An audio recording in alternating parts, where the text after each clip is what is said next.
মাথাভাঙার ঘোষকাডাঙ্গায় বন্য শুয়োরের আক্রমণে নিহত পরিবারগুলোর হাতে আর্থিক সহযোগিতা তুলে দিল রাজ্য সরকার। পরম্পরা মেনে আলতাপের পর এবার আমিনুর রাসচক্র নির্মাণ করছে। কোচবিহার রাজ ঐতিহ্যের পরম্পরা এবারও পালিত হচ্ছে। বন্যার্থদের সাহায্য করতে এবার মাথাভাঙাতে অর্থ সংগ্রহে নেমেছে সঙ্গীত শিল্পী মনীন্দ্র বর্মন। ঘুরপথে এ রাজ্যে এনআরসি চালু করা যাবে না, এসআইআর প্রসঙ্গে একথা বললেন সিপিএম নেত্রী মীনাক্ষী মুখার্জি।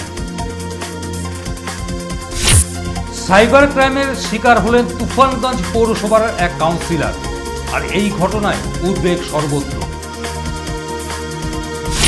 বন্যা পরবর্তী পরিস্থিতিতে নদী সমীক্ষার কাজ শুরু করল একটি সংস্থা।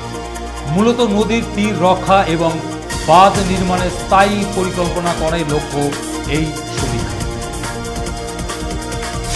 ভোটের মুখে বিজেপির যুব মোর্চার কয়েকজন তৃণমূলে যোগদান করেছে বলে দাবি, যদিও তাদের এই দাবি ভিত্তিহীন বলে দাবি করেছে বিজেপির নেতৃত্ব।